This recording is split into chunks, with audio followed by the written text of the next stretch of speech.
Hi, my name is Frankie. Thank you for listening to my mom. I never listen.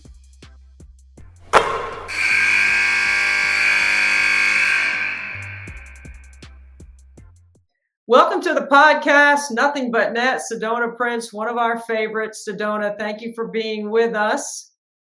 Yeah, thank you so much for having me, Debbie. Okay, 6-7 TCU. What an incredible start, right? There's a lot of excitement around your program. Tell us what it's been like, because you guys have some expectations. Yes, ma'am. Yeah, yeah, it's exciting. We're just excited to play basketball. We've been together for 14 weeks now as a team. So building chemistry.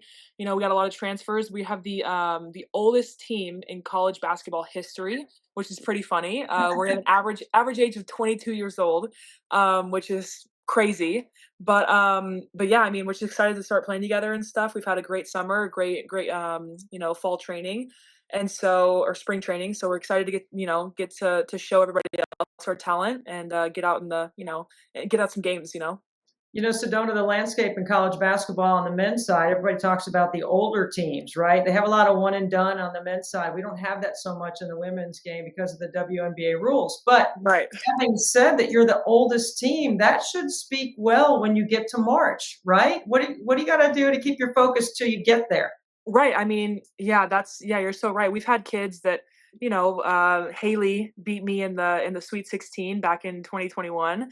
And so we've had girls that have been there, that have played in really, really high pressure games, high pressure situations. And so in order to get there, we need to stay healthy, right? That's the journey of a season. To stay healthy, stay focused, stay together. I think a big thing about our team is our team chemistry. We're so close. We love each other so much, which is, you see a lot in women's basketball, but it's really, really difficult to keep a group of 14 young women together and bonded and peaceful at times. It's women's basketball. There's a lot of, drama here and there. And so we have that, just a tight knit, mature group of girls that are very, very talented and love to play together. Right. Well, there's something to be said about older teams and maturity that comes with that. And most of you this is your last college basketball go around, right? Sometimes winning supersedes everything and we talk about it, but really that is the most important thing. Yeah, yeah. Yeah, it is. I think it's going to be a special season for all of us. It's a big comeback year as well, right? Like, it's we've all had our individual journeys of coming through big adversities, injuries, or playing for coaches that are hard to play for. And so now we all get to come together and just play this happy style of fun loving basketball, winning basketball. You're right; it's the most important thing is to win. And so hopefully we can do that, but just to stay together, we're a very hardworking team. So yeah, I'm excited. It's gonna be a fun season. It's been a blast so far these last 14 weeks to play with these girls. And so I'm just excited to show it. You've already seen one game. We have one game down, but we didn't even play our best. Kind of struggled on offense. We shot 1 out of 10 threes, which is not how our team shoots at all. You should see us in practice. Literally, it's like we have a couple 70% 3-point shooters. And so yeah, for us to be, you know, shooting like that, it just shows how good we are, that we have an off night and we can still win like that and play like that. But I'm excited to see how we actually play. I love that you're talking about all the shooters and you're not talking about yourself because as 6'7", because of your ability to score on the block, also to leak out to the perimeter, you can pick and pop. There's so many things that you have in your skill set that's just so amazing for your size. How is it coming together for you with where Mark Campbell is using you and how the other players are being able to play off you? Because, at the highest levels of basketball at the NBA, everything's predicated on the five. Right. That's what, we're very complimentary of each other, right? So, I'm lucky enough to have guards around me that can shoot the ball, but in order for me to get them the ball, I have to be able to, whenever I get up on the block, to be able to score, right? To go to work, If I get it down low, every time just go up. And so that creates a disadvantage. And so teams have to double onto me. And as soon as they do that, then I have the ability to pass out to my wide open shooters around the perimeter that are shooting 70% from the 3-point line, which is insane. And so it gives me the freedom to know that, like, if I get it down low and I get stuck, or if someone comes and helps, I get double teamed, that I'm going to have shooters around me that I can kick it to, that are going to make a play, make a good shot. And so it's just the freedom, like the relief that I have of playing with so many good guards. But yeah, I mean, it's also I feel like it's my year to kind of show what I Yeah. can do, my versatility, that I can shoot the ball. I can also shoot threes, that I can play like a guard here and there. And so I'm excited to do that and to also show my low post presence. I'm sure you're talking about 70% being charted in practice, right? That's where the Yes, yeah, yeah, yeah, 70% not comes from. guarded, Okay, yeah. so I know from being around you how much you love the game. I Mhm, know how hard you've worked to come back. mhm. When you look at your journey from all the injuries that you've sustained and how you've been able to bounce back each time, where does your resolve come from? I mean, you could purely say it's the love of the game, or is there something else driving you? Oh man, yeah, I mean, yeah, I've had a very, very long road. Just from as soon as I came to college, right? I mean, immediately broke my leg, Right. and then went on a long journey of, elbow reconstruction now. And then last year coming back, fighting through so much adversity, fighting from being out of college for 8 months to then coming back. And all of a sudden, beginning of the season, I break my finger and I lose my season again. It's been a lot, but yeah, my love for the game, I think just like this determination that I have inside myself that I think my mom instilled in me when I was, and at a young age, that just continue fighting, continue being loud and just being a presence in this world. And that's been, this kind of like challenge to myself, right? Is like, yeah, I could quit, I could, but what if I didn't? All I know is to continue to fight. That's all I've ever done, and so that's just what I keep doing. And if adversity hits me again, I'm ready for it. I'm prepared. I'm trained to go through adversity. I've done it pretty much my whole life. Yeah. And so, yeah, I mean, it's just that, yeah, the will to fight, but also the love for the game. I love it. It's my outlet in this world. It's given me so much peace through the hardest times of my life. And so to keep fighting back to it and to keep, it's a reason why I cherish every time I step onto the court. You see me just smiling. I'm so happy. I'm so grateful to be out there, to be entertaining others, bring people into the gym, to grow the sport. And Yeah. so, yeah, to always like try to fight to get back to that is what I do it for.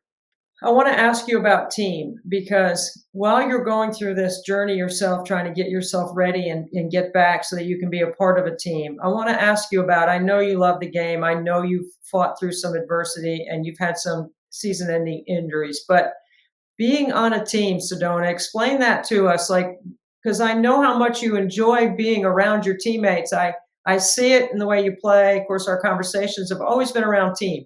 Explain that.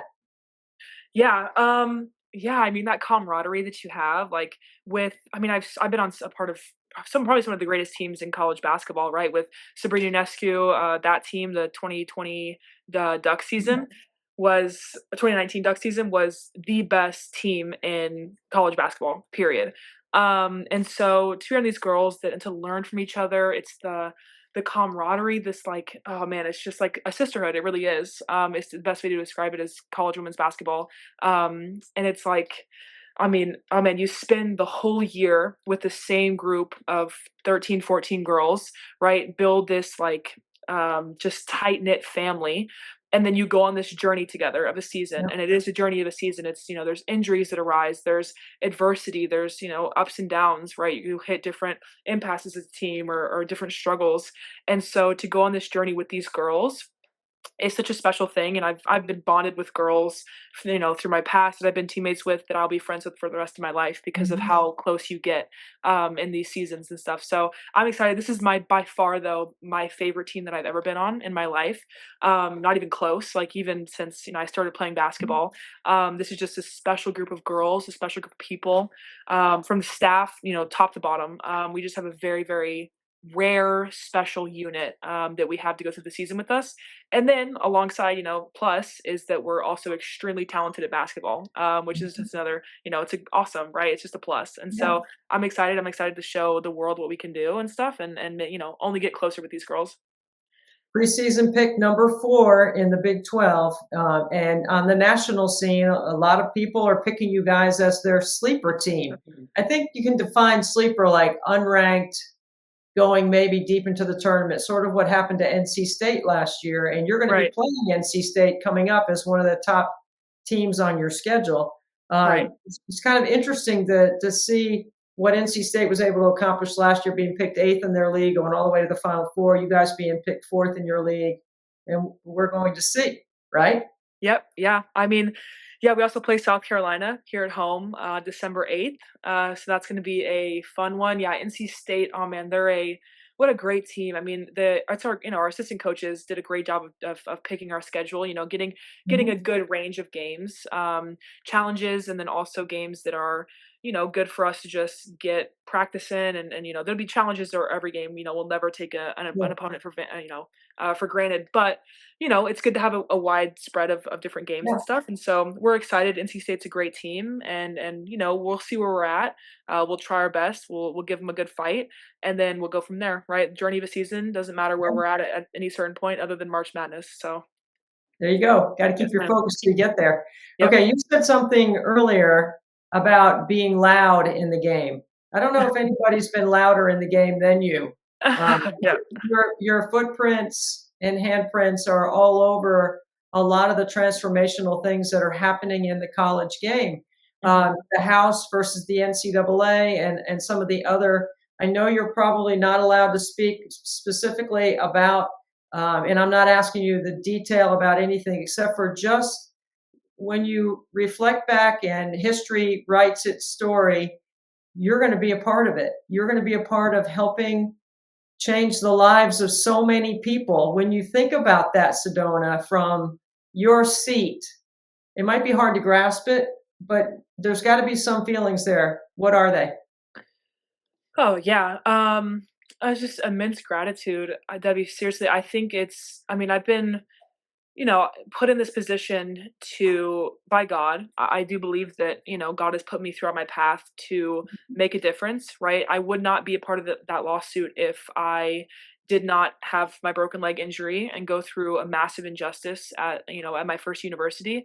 I couldn't pay my medical bills. I was going in extreme debt. I couldn't start a GoFundMe. Had a few followers. I had like 17,000 followers on TikTok at the time. And so knew about NIL, wanted NIL to be a thing. But I was so infuriated at the time. And so that is what prompted me to start to join the lawsuit. Right. And so, now I've grown. Then a year later, right, the NCAA March Madness, Right. weight room inequities came up, and that showed me a version of my voice and how I can be a leader in sport. And so throughout my journey, right, it's these adversities that have been put into my life that have shown me what kind of advocacy I love to do and what my purpose is here in college sports. And so it's amazing. I'm so grateful, right? It's such a blessing to be able to speak for other student athletes, to represent other student athletes, especially in things like money, right? Setting up students for the rest of their lives, getting them Mhm. better healthcare, better benefits, better advocacy, better representation. That's what I love to do, and to help others is why I'm here. And so it's a blessing. I'm so grateful. I do not take it for granted whatsoever. And I just hope that it's a fight that's going to continue needing to be fought. And so I just hope that at the end of the day, it's fought and won one day, and that I get to help do that.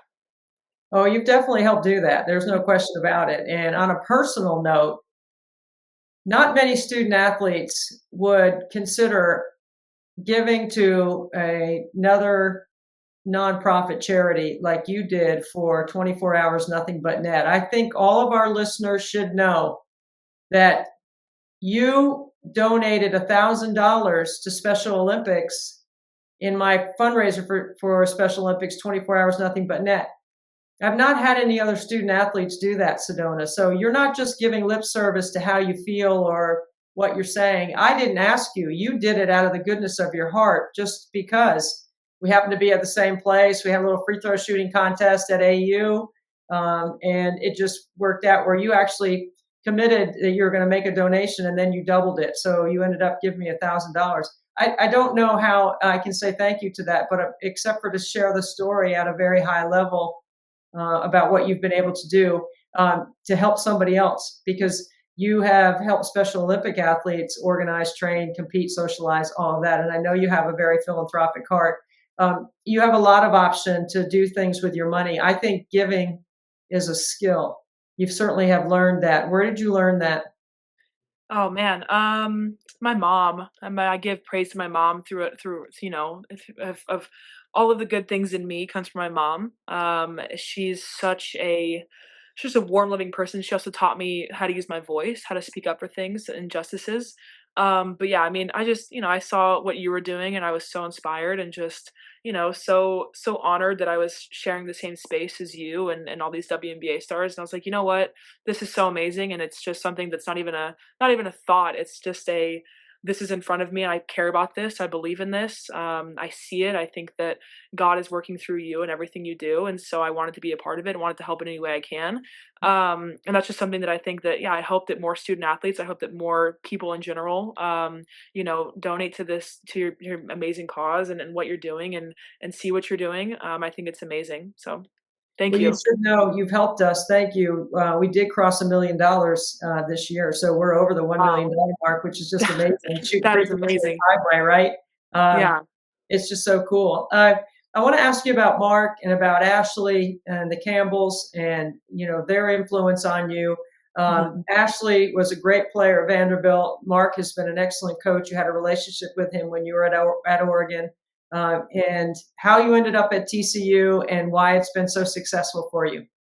Oh yeah. I mean, Mark Campbell is the reason for that. And that family. Oh man. Yeah. I mean, I came into TCU, and I can't wait to like share my full story one day. I think it's crazy. A lot of people don't understand that I was literally out of college sports, had no idea what I was wanting to do. Was in the draft, but also, I was coming off of an elbow reconstruction, so was very, very just torn up, out of shape. And 2 weeks before the draft, he had gotten the TCU job, and he and I were super close at Oregon. He was amazing, just helped me through all the rough times throughout the season, throughout 2 seasons. And so when he got the job, I wondered, right? I had that question in my mind, be like, is there a chance I could play for TCU? Like, what are the odds? I've been out of college for 8 months. I really doubt it. I doubt there's even a chance, but what if? And so called him, and all of a sudden he was like, you know what? Let's figure it out. Let's hop on it. And within 2 weeks, I was in the NCAA portal and heading out to the campus here at TCU. Crazy. And then yeah, it's amazing. And so many loopholes we could jump through. Like the whole story is crazy how I even got here. It's definitely God giving me a second chance in college basketball. But yeah, I got here last year, what I thought was my last year of college.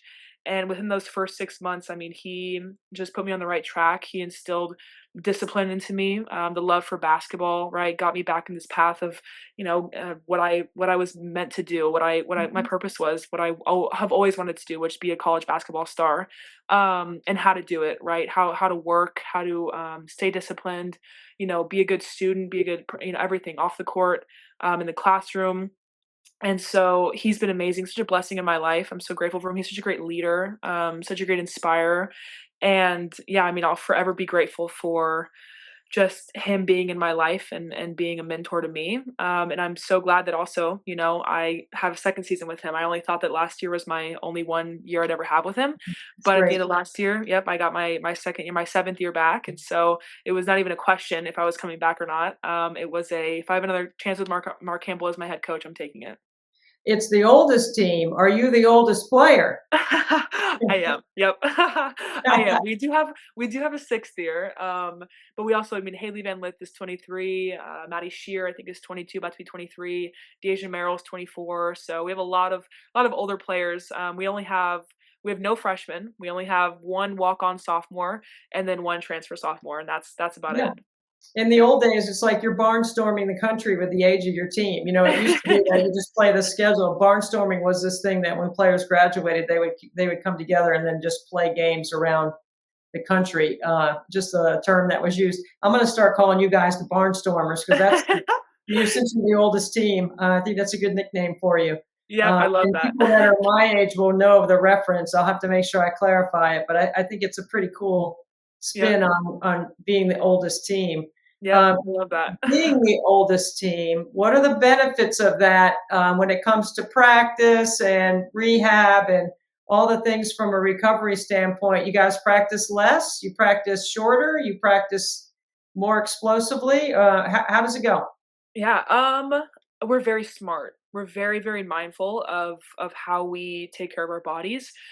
Before practice, I mean, if you just look at a day in our team's life, walk into practice at about 7:30. We have practice at 8:30. At 7:30, you will see almost the entire team in the training room, getting ready with heat packs, getting lasered, getting taped, getting stretching, doing rehab, PT, whatever it is.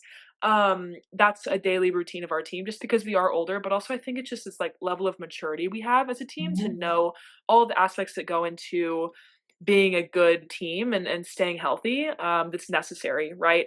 And so that, I mean, practice for us is so high energy. We've all played for many different programs where energy is required, and so when Mhm. we come here, energy is expected, and so but it's just like this overwhelming feeling of just excitement, and energy and like just love to be there, just because it's such like a fun, loving, free, yeah, program to be a part of. And also everyone loves each other so deeply, like genuinely loves each other. And so it's fun. We get to just enjoy basketball, for the first time for a lot of people. Like for instance, me, it was my first time really truly enjoying the love and game of basketball being here. And so yeah, it's special. I mean, it's a very, very unique team and program I've ever been a part of. And then after practice, right, we're all back in the training room. So I think it's pretty funny. But yeah, I mean, we take care of our bodies because we know we have to, and we're just more mature. Well, I'm so excited about watching your journey personally and your team. I look forward to seeing you as the season goes on. We're so grateful for your time, for your energy, for all the wonderful things that you're doing in and around the game, Sedona. Sedona Prince from TCU, thank you so much for being with us on Nothing But Net. Thank you, Debbie.